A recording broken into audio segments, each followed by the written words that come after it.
Good afternoon, students. I am your educator Jashan and I welcome you to Arpita Sharma classes. This lecture will be on PIB analysis of 14th and 15th of June.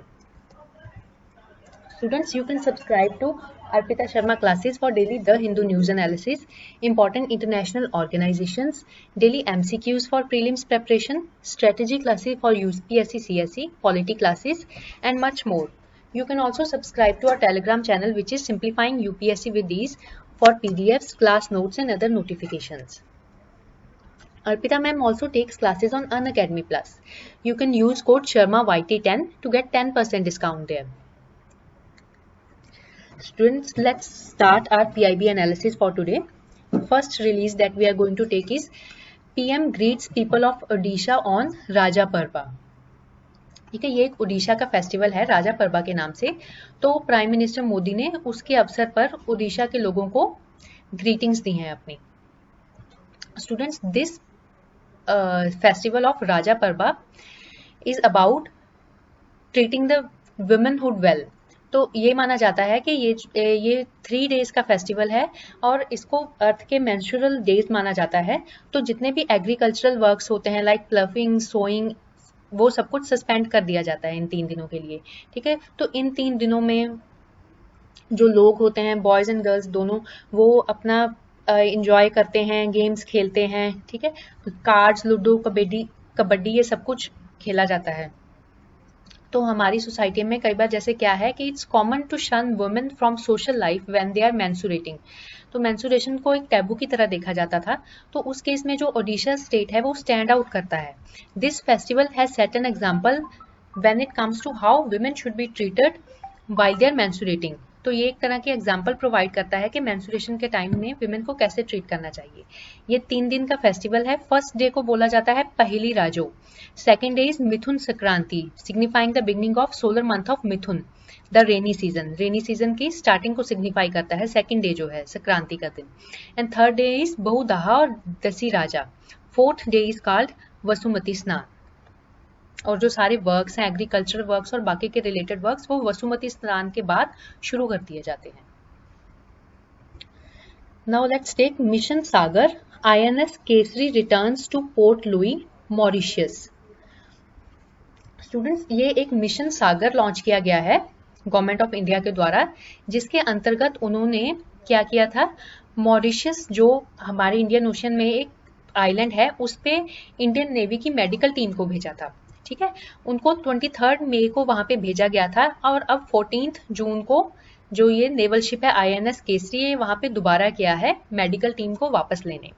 ठीक है, उस medical team में क्या है, specialist doctors हैं, paramedics हैं, जो कि मॉरिशियस में कोविड-19 पैंडेमिक जो चल रहा है उसकी मैनेजमेंट को असिस्ट करने के लिए भेजे गए थे, ताकि इंडिया अपना एक्सपीरियंस इन आइलैंड कंट्रीज के साथ शेयर कर सके. ठीक है, तो ये मिशन सागर जो है बहुत इंपॉर्टेंट है, आपने इसको याद रखना है. It is in the line with India's role as the first responder in the region and builds on excellent relations existing between the two countries to battle COVID-19 pandemic and its resultant difficulties. तो Indian ocean जो है उसमें India अपना proactive role play करना चाहता है और एक फर्स्ट रिस्पॉन्डर का कि कोई भी प्रॉब्लम आएगी जब इंडियन ओशन में, हम सबसे पहले रिस्पॉन्ड करेंगे. उस रोल को निभाने के लिए और अपने इंडिया और मॉरिशस के जो एग्जिस्टिंग रिलेशंस हैं उनको और स्ट्रांगली बिल्डअप करने के लिए ये डॉक्टर्स की टीम भेजी गई है. ये जो मिशन है इसको मिशन सागर का नाम दिया गया है.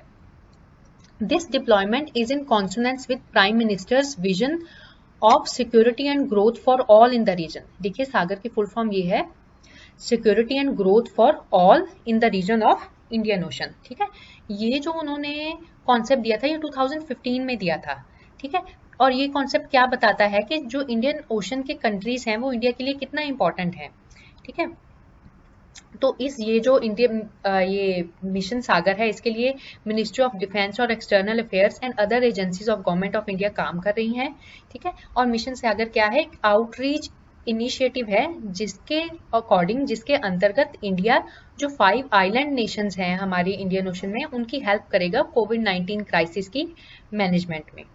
ठीक है, तो इसके अंडर जो नेवल शिप केसरी है उसको भेजा गया है 5 आइलैंड नेशंस पे। कौन से आइलैंड नेशंस है स्टूडेंट्स? ये पहले तो आप देखिए मालदीव्स, ठीक है, पहला है मालदीव्स, फिर ये रहा सेशल्स, सेशल्स के बाद मॉरिशस 3, चौथा मेडागास्कर और 5वां कोमोरोस आइलैंड्स, ठीक है। और जो ये इंडियन नेवल शिप केसरी जा रहा है ये वहां पे फूड आइटम्स प्रोवाइड करेगा, मेडिसिन प्रोवाइड की जाएंगी, Covid related and Ayurvedic medicine और मेडिकल असिस्टेंस टीम भेजी जाएंगी, ठीक है। Next news is about a new drug for amoebiasis in the offing, ठीक है स्टूडेंट्स। WHO के अनुसार Entamoeba histolytica is the third leading cause of morbidity and mortality due to parasitic disease in humans, ठीक है। एंटाअमीबा histolytica एक तरह का amoeba है जो कि WHO ने क्या माना है कि जो पैरासाइटिक डिजीज होती हैं ह्यूमंस में उनसे third largest cause of mortality जो है, third largest number of deaths जो हो रही हैं वो एंटाअमीबा हिस्टोलिका के कारण हो रही हैं, ठीक है। ये क्या करता है, कौन सी डिजीज करता है? इसके द्वारा जो डिजीज होती है उसको बोला जाता है अमीबियासिस या अमीबिक डायसेंट्री, ठीक है। And it is highly prevalent in developing countries. Students सब पहले हम इनके बारे में देखते हैं। एंटाअमीबा हिस्टोलिका क्या है? एनारोबिक मतलब जो एयर के बिना, ऑक्सीजन के बिना रहता है, ठीक है, कि जिसकी रेस्पिरेशन में ऑक्सीजन की जरूरत नहीं है।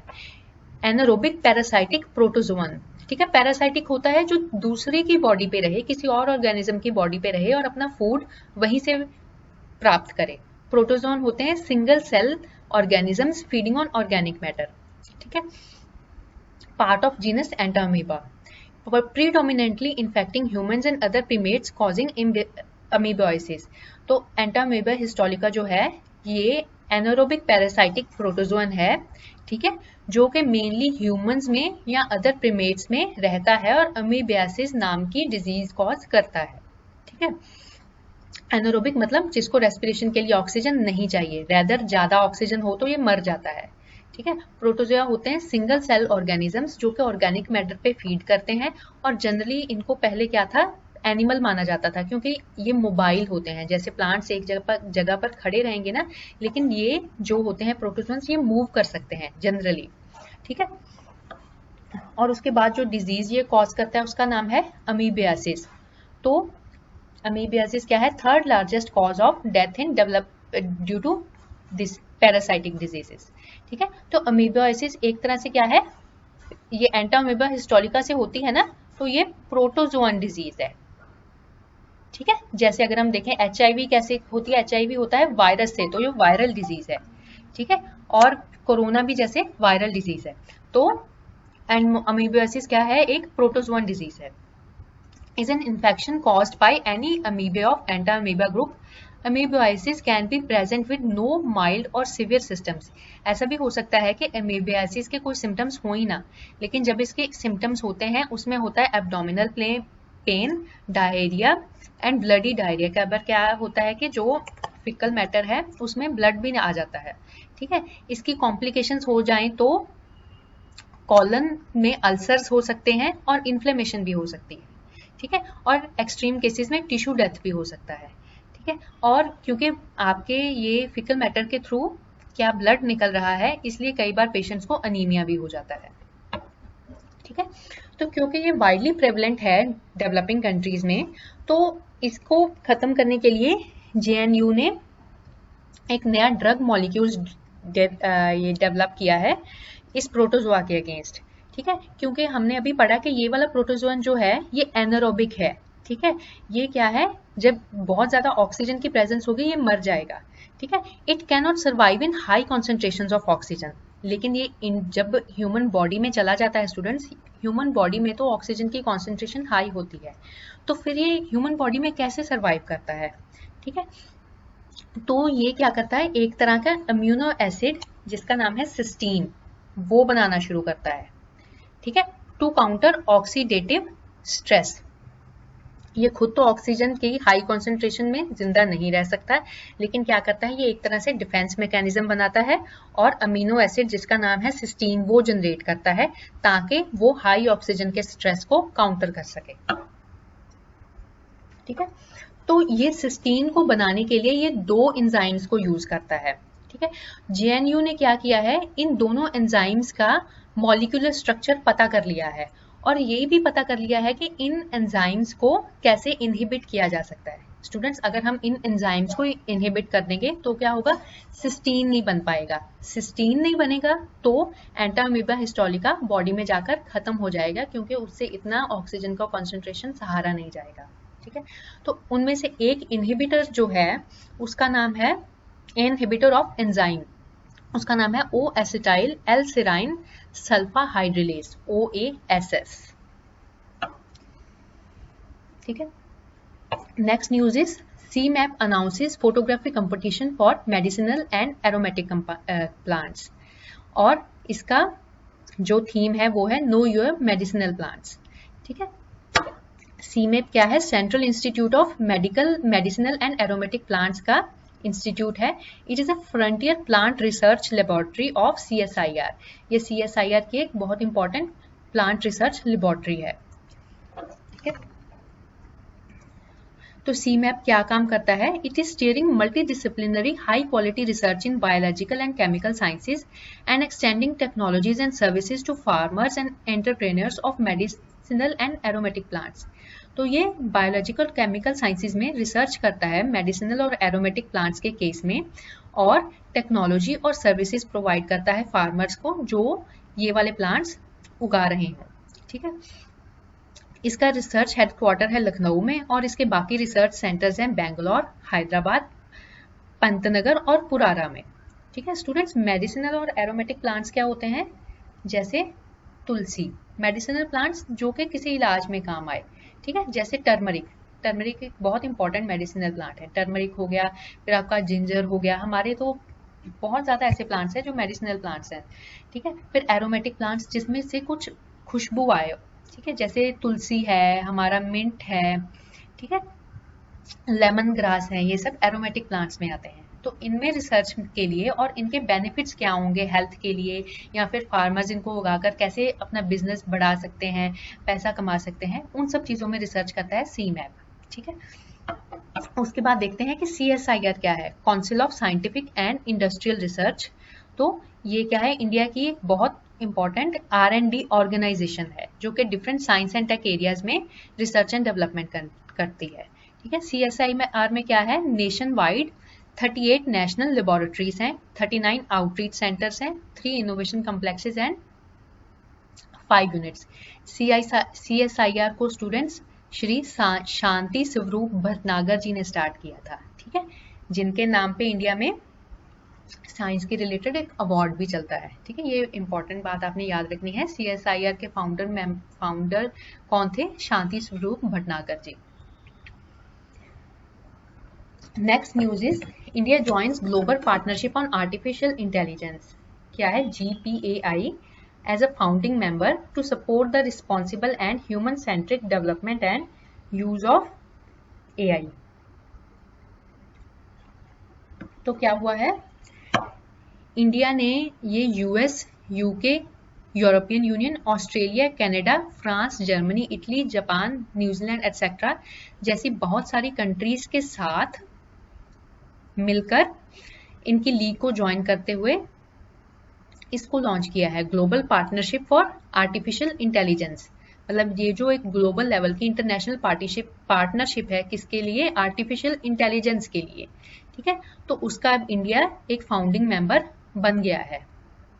GPAI या जिसको GPAY भी बोला जाता है, GPAY ये एक international multi stake holder alliance है जिसको इसलिए फाउंड किया गया है ताकि आर्टिफिशियल इंटेलिजेंस जो मशीन लर्निंग है, ठीक है, इसका क्या है, फुल पोटेंशियल रियलाइज किया जा सके। इसका पोटेंशियल रियलाइज करते हुए हमें ये इस बात का भी ध्यान रखना है कि जो इससे मशीनें बनेंगी या और इंटेलिजेंट इक्विपमेंट्स बनेंगी जो कि सोचने की शक्ति, खुद डिसीजन लेने की शक्ति रखती हों, जो भी मशीन्स बनाई जाएं उनका रिस्पॉन्सिबल और ह्यूमन सेंट्रिक डेवलपमेंट हो। ठीक है, ऐसी मशीन्स, ऐसे रोबोट्स बनाए जाएं जो ह्यूमंस के लिए अच्छे हों, रिस्पॉन्सिबल और ह्यूमन सेंट्रिक डेवलपमेंट हो। ऐसा ना हो कि ह्यूमैनिटी को तबाह करने के लिए कुछ बनाया जाए या कुछ ऐसी चीजें जिनसे ह्यूमन रेस को या हमारे नेचर एट लार्ज को नुकसान हो। तो जो भी चीजें बने, जो भी नए इसमें डेवलपमेंट्स हों, that must be grounded in human rights, उससे किसी की ह्यूमन राइट्स इन्फ्रिंज नहीं होनी चाहिए। इंक्लूजन, सभी लोगों को इंक्लूड करता हो, diversity, innovation and economic growth, ये सब चीज़ों को ध्यान में रखते हुए फिर हमने आर्टिफिशियल इंटेलिजेंस को आगे बढ़ाना है। तो GPAI जो है उसका एक सेक्रेटेरिएट होगा जो कि OECD, organisation for cooperation and development, OECD के द्वारा सेक्रेटेरिएट रखा गया है पेरिस में, ठीक है। साथ के साथ उसके 2 सेंटर्स ऑफ एक्सपर्टीज भी होंगे, one in Montreal and another in Paris. Students, आपने मुझे कमेंट सेक्शन में बताना है कि OECD में के जनरली कौन कौन से मेंबर्स हैं, कैसी ऑर्गेनाइजेशन है और मॉन्ट्रियल कहाँ पर है, ठीक है। तो जो ये जीपे नाम की एक ग्लोबल पार्टनरशिप बनी है, ये फर्स्ट इनिशिएटिव है इस तरीके का जो कि आर्टिफिशियल इंटेलिजेंस की अपॉर्चुनिटीज के साथ साथ जो आर्टिफिशियल इंटेलिजेंस के द्वारा ह्यूमन रेस को चैलेंजेस पोज हो सकते हैं, उन दोनों के साथ डील करेगा with the experience and diversity of participating countries, क्योंकि इसमें बहुत सारे कंट्रीज पार्टिसिपेट कर रहे हैं और उनका EAI में जितना भी एक्सपीरियंस होगा वो एक दूसरे के साथ शेयर करेंगे, ठीक है। तो इसके लिए जो ये ऑर्गेनाइजेशन है ये चाहती है कि थ्योरी और प्रैक्टिस में गैप ब्रिज करके आर्टिफिशियल इंटेलिजेंस में बहुत अच्छी कटिंग एज रिसर्च की जाए, ठीक है, और आर्टिफिशियल इंटेलिजेंस एक्टिविटीज को प्रायोरिटाइज किया जाए, ठीक है। इसके लिए GPAI का ये मानना है कि एक्सपर्ट्स को इकट्ठा किया जाए एक प्लेटफॉर्म में, इंडस्ट्री के एक्सपर्ट्स के जो आर्टिफिशियल इंटेलिजेंस के साथ डील करने वाली इंडस्ट्रियल यूनिट्स हैं उनको, सिविल सोसाइटी, ताकि पता लग सके कि किसी AI का सोसाइटी पे क्या असर हो रहा है, गवर्नमेंट्स को एंड एकेडमिया, ठीक है, इन सबको इकट्ठा किया जाए। They should be all brought together to promote responsible evolution of AI, ठीक है। और इस बात को भी ध्यान में रखा जाएगा कि किस तरीके से आर्टिफिशियल इंटेलिजेंस को यूज किया जाए कि ये कोविड-19 जो क्राइसिस है उसको डील करने में हेल्प कर सके। स्टूडेंट्स, ये एक इम्पॉर्टेंट बात है इसमें कि रिसेंटली क्या है, इंडिया ने अपनी आर्टिफिशियल इंटेलिजेंस स्ट्रेटेजी लॉन्च की है और एक AI पोर्टल भी लॉन्च किया है, ठीक है। और उसने ये किया है कि आर्टिफिशियल इंटेलिजेंस को यूज करना शुरू किया है डिफरेंट सेक्टर्स में, जैसे education, agriculture, health care, e-commerce etcetera. तो जो हमारी आर्टिफिशियल इंटेलिजेंस की स्ट्रेटेजी है उसका नाम दिया गया है AI for all, and it is focused on leveraging AI for inclusive growth in line with government's policy of सबका साथ सबका विकास, कि आर्टिफिशियल इंटेलिजेंस को इस तरीके से यूज किया जाए कि इंक्लूसिव ग्रोथ हो, कि पॉपुलेशन का हर सेक्शन के लिए वो बेनिफिशियल हो, ताकि सबका साथ और सबका विकास की जो गवर्नमेंट पॉलिसी है इसको आगे बढ़ाया जा सके, ठीक है। इसमें गवर्नमेंट का क्या रोल होगा वो अच्छे तरीके से डिलिनिएट किया जा चुका है। गवर्नमेंट का रोल होगा इकोसिस्टम डेवलप करना है, एक ऐसा सिस्टम डेवलप करना जिसमें AI प्रमोट हो, ठीक है, और AI के स्किलिंग चैलेंजेस को एड्रेस करना, मतलब डिफरेंट इंस्टीट्यूशंस के द्वारा जो पॉपुलेशन है उसको स्किलिंग प्रोवाइड करनी, कि उनको शिक्षा देनी AI के बारे में, ठीक है। तो एग्रीकल्चर, हेल्थ और एजुकेशन जैसे सेक्टर्स पर फोकस किया गया है। तो जो आर्टिफिशियल इंटेलिजेंस का पोर्टल है उसका नाम है इंडिया AI, www.ai.gov.in। इसको और लॉन्च किया था श्री रविशंकर प्रसाद जी ने, union minister for electronics and IT, law and justice. तो ये AI पोर्टल है www.ai.gov.in, ये एक तरह का वन स्टॉप डिजिटल प्लेटफॉर्म बनाया गया है, ठीक है, जिसमें इसके बहुत सारे रिसोर्सेज होंगे, आर्टिकल्स होंगे, स्टार्टअप्स होंगे, इन्वेस्टमेंट फंड्स प्रोवाइड किया जाएगा, और जो AI के साथ कंपनीज या एजुकेशनल इंस्टीट्यूशंस डील करते हैं उन सबकी इंफॉर्मेशन होगी। इसको ministry of electronics and IT और IT इंडस्ट्री ने कोलैबोरेट करके, इंडस्ट्री के साथ कोलैबोरेट करके ये बनाया गया है पोर्टल, ठीक है। इसको नेशनल ई गवर्नमेंट डिवीजन जो है वो रन करेगी, ठीक है, of ministry of electronics and IT and NASSCOM from IT industry, ठीक है। ये एक तरह से नॉलेज हब बनेगा स्टूडेंट्स के लिए, जिनको हर तरह का document, case study, research report सब कुछ मिल जाएगा इस पोर्टल से। ठीक है, इस पोर्टल में एक लर्निंग और न्यू जॉब्स का सेक्शन भी है। और पोर्टल लॉन्च करने के साथ साथ पोर्टल अभी 2020 में ही लॉन्च किया गया है। एक नेशनल प्रोग्राम भी लॉन्च किया गया है यूथ के लिए, responsible artificial intelligence for youth. ये क्या है, स्टूडेंट्स को एम्पावर करेगा उनका new age technical mindset develop करने के लिए। ठीक है, relevant artificial intelligence skill sets develop करने के लिए and assess required AI tool. ठीक है, और जो स्टूडेंट्स हैं 8th to 12th क्लास के स्टूडेंट्स को डिजिटली फ्यूचर के लिए रेडी करेगा। ठीक है, ये प्रोग्राम 8th से 12th क्लास के students, central and state government schools के स्टूडेंट्स इसमें एडमिशन ले सकते हैं। ठीक, नेक्स्ट जो हमारी न्यूज है वो है HIL India limited supplies 25 metric ton of malathion 95% ULV insecticides to Iran for locust control programme. तो क्या है, इंडिया के एक PSU है HIL लिमिटेड।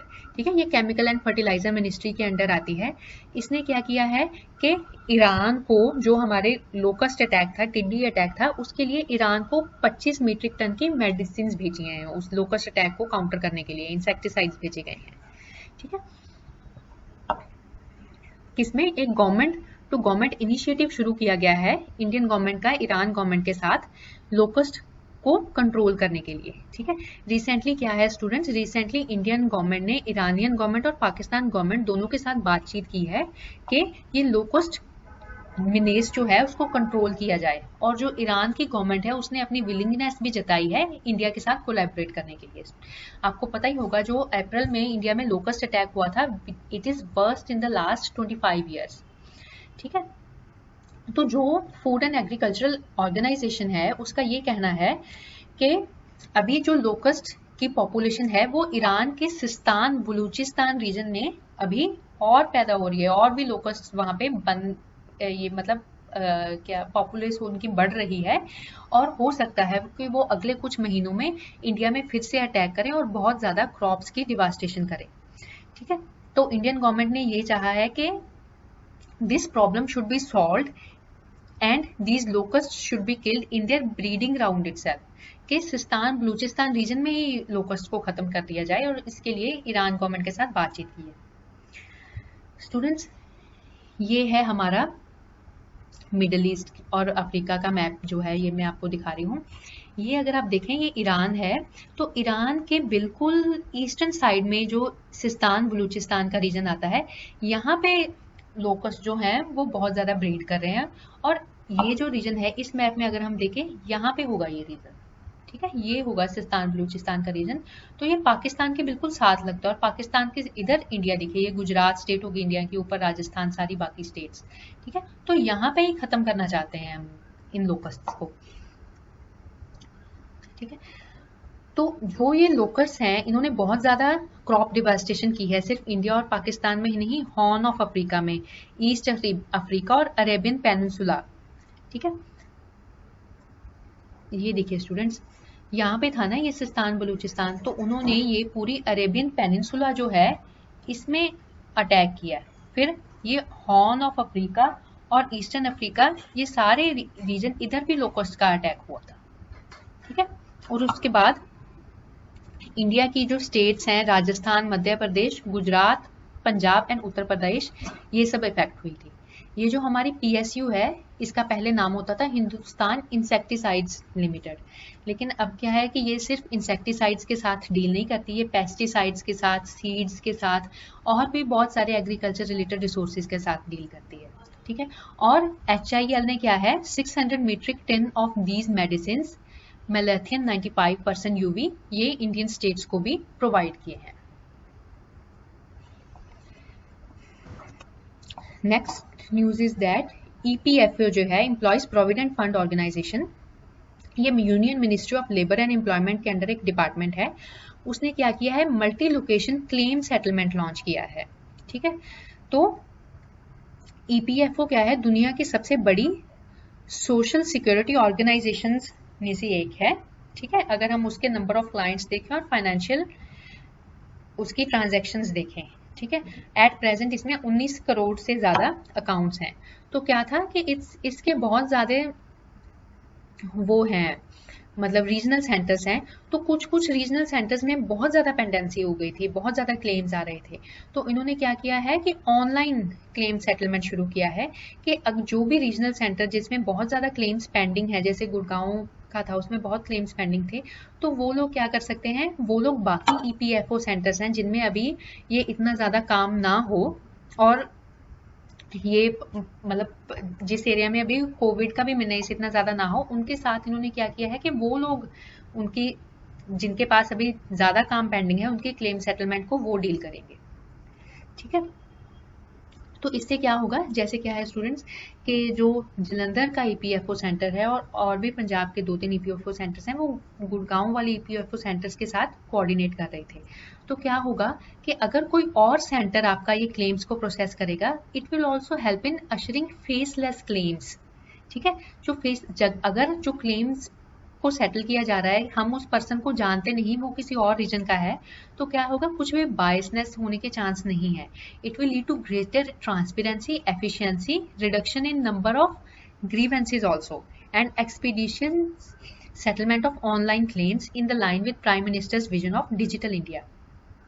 तो स्टूडेंट्स क्या है, जो बाकी सेंटर्स हैं वो क्या कर रहे हैं, वो क्लेम्स की पूरी फाइल वगैरह प्रोसेसिंग करके भेज रहे हैं, और जिस ज्योग्राफिकल एरिया में आपने क्लेम किया था वहां से आपको डिजिटली अमाउंट ट्रांसफर हो रहा है। ठीक है, आगे की जो न्यूज है वो है कि Shri Dharmendra Pradhan launches Indian gas exchange, first nationwide online delivery based gas trading platform. ये स्टूडेंट्स बहुत इंपॉर्टेंट न्यूज है कि एक ऑनलाइन डिलीवरी बेस्ड गैस की ट्रेडिंग के लिए, नेचुरल गैस की ट्रेडिंग के लिए एक प्लेटफॉर्म बनाया गया है जिसका नाम रखा गया है इंडियन गैस एक्सचेंज। ठीक है, This launch of these new electronic trading platform will help nation move towards free market pricing of natural gas। तो अगर हम इलेक्ट्रॉनिक ट्रेडिंग शुरू की जाएगी, उसके लिए फ्री मार्केट प्राइसिंग जो है उसमें और भी हेल्प मिलेगा। ठीक है, तो जो ये है इंडियन गैस एक्सचेंज, ये एक होली ओन्ड सब्सिडरी होगी IEX की। IEX क्या है, इंडिया एनर्जी मार्केट प्लेटफॉर्म। ठीक है, तो जो IGX है वो क्या करेगा, it will allow market participants, जो पार्टिसिपेंट्स हैं उनको ट्रेडिंग का ऑप्शन देगा, गैस कॉन्ट्रैक्ट्स की ट्रेडिंग। ठीक है, कि उनमें आपस में ट्रेड कर सकते हैं वो ऑनलाइन। ये फुली ऑटोमेटेड सिस्टम है। ठीक है, और ये बहुत अच्छा एक्सपीरियंस प्रोवाइड करता है अपने कस्टमर्स को। तो ये इंडिया गैस एक्सचेंज लॉन्च करने के बाद इंडिया ने प्रोग्रेसिव इकोनॉमीज के क्लब को ज्वाइन कर लिया है, जिनमें के प्रॉपर एक मार्केट ड्रिवन प्राइसिंग होता है गैस के लिए। ठीक है, IGX is surely going to play a bigger role towards realizing a free market for gas.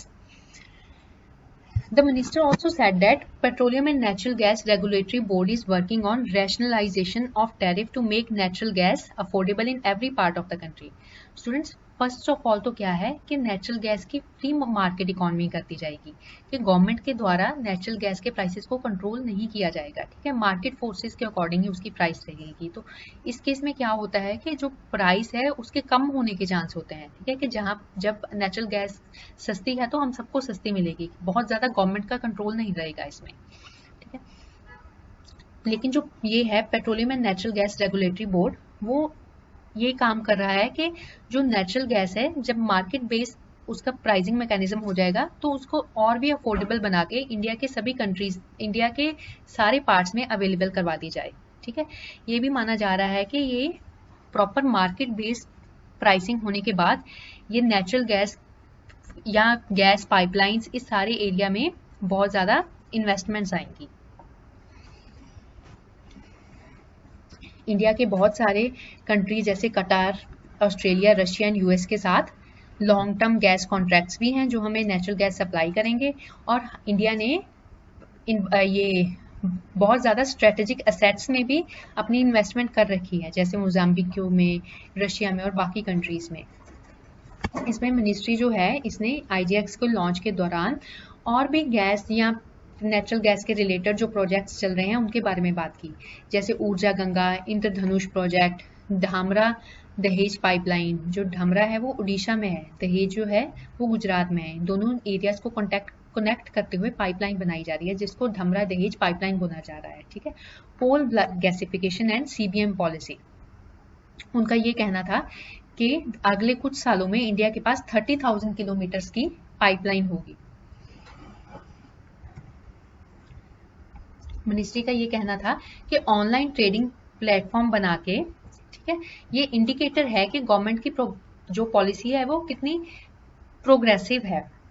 ठीक है, कि जो कि गवर्नमेंट की पॉलिसी है वो पूरी एनर्जी वैल्यू चेन को लिंक करना चाहती है, उसकी प्रोडक्शन से लेकर और उसको डिफरेंट पार्ट्स ऑफ ग्लोब से लाने से लेकर उसका अब प्राइस मैकेनिज्म को भी ट्रांसपेरेंट कर दिया गया है। ठीक है, इससे प्राइम मिनिस्टर के विजन का पता चलता है, जो कि है providing energy justice to people of India. ठीक है, and he said that government is working towards providing access to clean, affordable, sustainable and equitable supply of energy। जो स्टूडेंट्स अब ये कुछ प्रोजेक्ट्स की बात की गई थी उनके बारे में देख लेते हैं। सबसे पहले है ऊर्जा गंगा। ठीक है, तो ऊर्जा गंगा जो नाम का प्रोजेक्ट है ये क्या करता है, it aims to provide piped cooking gas to residents of Varanasi, और उसके बाद ये सारी स्टेट्स को भी कवर करेगा, जैसे बिहार, झारखंड, वेस्ट बंगाल और उड़ीसा। ठीक है, तो ये जो 5 स्टेट्स हैं, मतलब जिनमें गंगा भी पास करती है, ठीक है, तो इसका नाम ऊर्जा गंगा रखा गया है। इनके जो रेजिडेंट्स हैं इनको पाइप्ड कुकिंग गैस, मतलब ये पाइप वाली कुकिंग जो गैस है इसको प्रोवाइड करवाने का प्रोजेक्ट है, जिसका नाम ऊर्जा गंगा रखा गया है। ठीक है, इसकी एवरेज लेंथ जो है वो 2540 किलोमीटर की है और नियरली क्या होगा, 20 लाख हाउस होल्ड्स होंगे जो बेनिफिट होंगे। ठीक है, कौन से स्टेट्स में से पास करेगी, यूपी के बाद बिहार, झारखंड, उड़ीसा एंड वेस्ट बंगाल। ठीक है, तो इनके कुछ मेन सिटीज हैं जिसमें ये होगा कि गैस पाइपलाइन प्रोवाइड की जाएगी। ये था ऊर्जा गंगा। उसके बाद है कोल गैसिफिकेशन। कोल गैसिफिकेशन का क्या मतलब होता है, it is a process to produce syn gas. ठीक है, कि जब कोल को एक्सट्रैक्ट किया जाता है उधर सिन गैस की प्रोडक्शन की जाती है। सिन गैस क्या है, it's a mixture of carbon monoxide, hydrogen, carbon dioxide, natural gas and water vapour. ठीक है, ये सिन गैस को प्रोड्यूस किया जाता है किससे, कोल एंड वाटर से, एयर कोल वाटर और ऑक्सीजन से।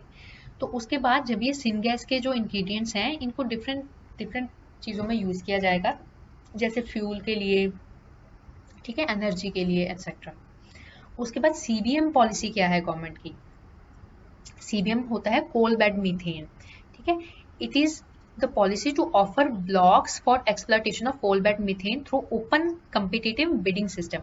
कि जो कोल बेड मीथेन है, मीथेन गैस है, उसकी ओपन बिडिंग की जाएगी। ठीक है स्टूडेंट्स, और एक इसमें जो बात की गई थी इंद्रधनुष प्रोजेक्ट की। ठीक है, Indradhanush project of north east India, तो वो क्या है, 8 जनवरी 2020 में cabinet committee of economic affairs ने क्या किया था कि north east gas pipeline grid को अप्रूव किया था। ठीक है, पूरे नॉर्थ ईस्ट में गैस की पाइपलाइन का ग्रिड बनाया जाएगा। तो इसके लिए 5 PSUs को इन्वॉल्व किया गया है, ONGC, IOCL, oil India limited, GAIL और NRL। NRL क्या है, नुमालीगढ़ रिफाइनरी लिमिटेड।